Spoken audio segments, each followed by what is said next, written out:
Hello, I'm Will Sampson from FDMC Magazine and the Woodworking Network. We're in the shop today to talk about eye protection. Not the sexiest of subjects, but boy, if you have a damage to your eye, you sure care about it. And you should care about it with woodworking because there's a lot of things that can happen with projectiles that can come into your eyes. And then I found out when I had some damage to my right eye from metalworking, even though I was wearing safety glasses, because I got a metal splinter on my finger and wiped my eye and got metal in my eye. So even wearing some kind of a protection isn't necessarily going to save you, but you should wear as much protection as is comfortable for you and works for you. And there's a lot of different options. Let's go from, real extremes. We've talked about eye protection recently. In the Northeast, we had an eclipse, so we were wearing eclipse glasses. So it's not just projectiles that you might be protecting yourself. It could be particular kinds of light that could damage your eyes. I do some blacksmithing, and when I'm blacksmithing, I wear these glasses, which are not for an arc welding shade, but they are a shade enough that they can be used for blacksmithing and for oxyacetylene welding rather than arc welding. But at any rate, so that's protection against certain kinds of light. More in woodworking, we're concerned about projectiles and that sort of thing. Speaking of projectiles, here are some shooting glasses. I think these are more of a fashion statement than actually being good protection, because one of the things you'll notice is there's no side protection at all. And there's not a lot of protection other than right on the front in your eyes. I think that's not necessarily the best way to go. For maximum protection, you can go with a face shield, and then that protects a lot there. And this is a fairly basic face shield. You can get replacement shields for them, but there are some that are more form-fitting and comfortable, some that are even connected with a breathing apparatus so that it works for filtering the air as well as protecting your eyes.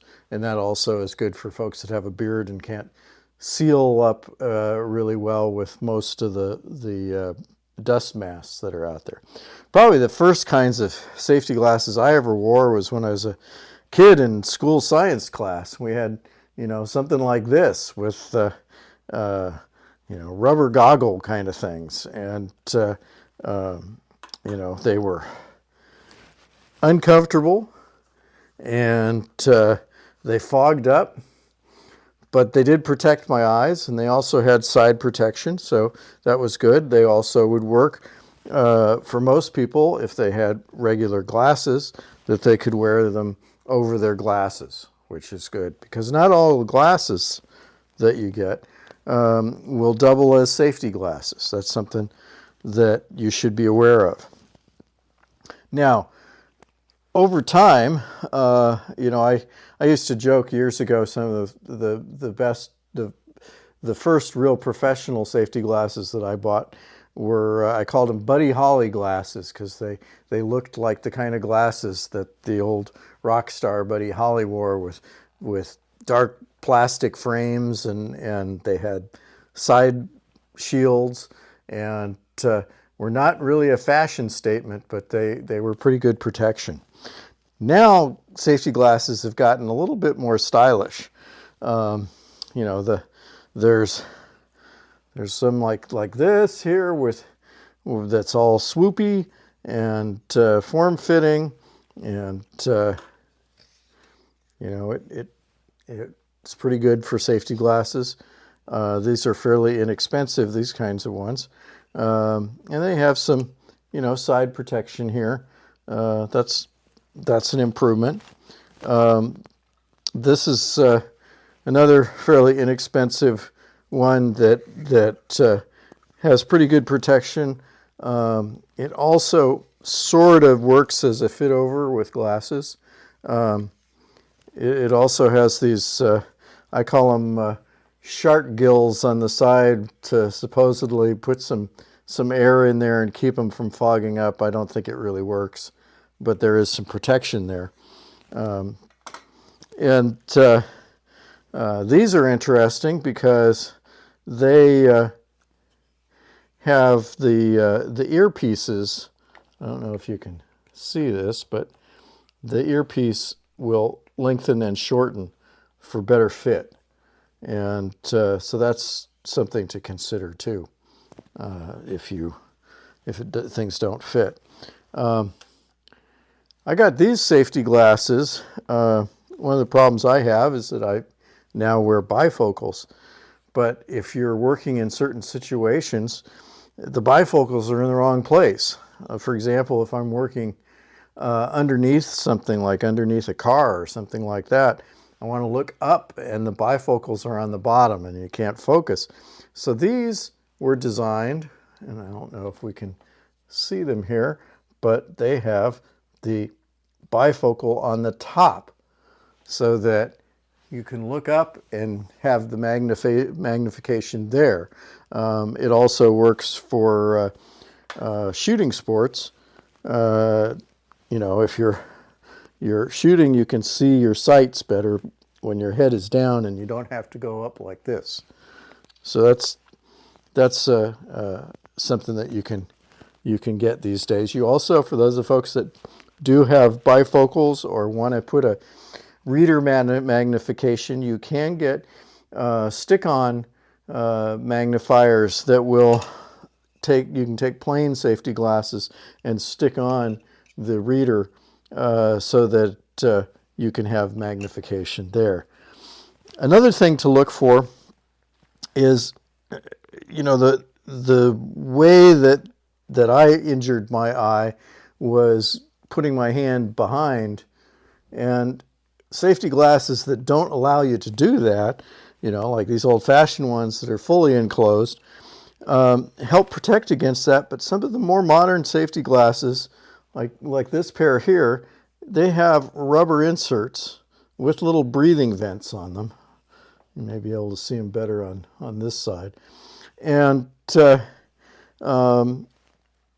provides more protection. They almost seal all the way around, but still breathe, and so, you know, are not likely to fog up as much. So that's, you know, an option. So what I decided that I wanted for my safety glasses, you know, a lot of people get by, especially people that have prescription glasses or bifocals, they get by using their prescription glasses in the shop. But again, there's no protection on the side, and the material that the glasses are made of may not be as good as the ANSI certified polycarbonates that are in the safety glasses.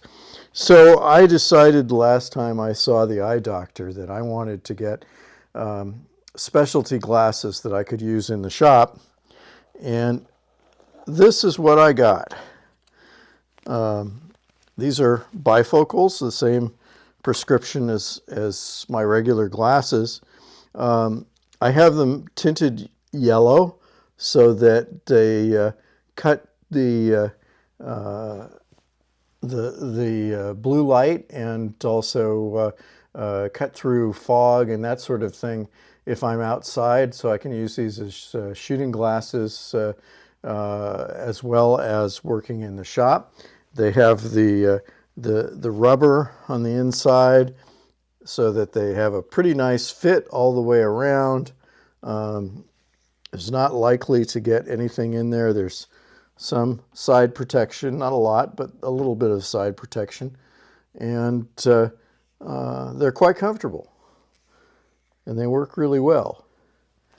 And I think they're really worth the effort and worth the price because, you know, heaven knows spending a couple $100 maybe on some prescription safety glasses is a lot better investment than having to spend that kind of money on an eye surgeon with uncertain results. So anyway, I just wanted to give you a perspective on an important subject of protecting your eyes in the shop, and to show you what some of the options are. You can see product reviews and the latest news from the woodworking industry on our website at woodworkingnetwork.com or in the pages of FDMC Magazine. And please like and subscribe to our videos so that you don't miss any. We're trying to put up more videos all the time, and want to hear your comments and suggestions. Thanks for watching.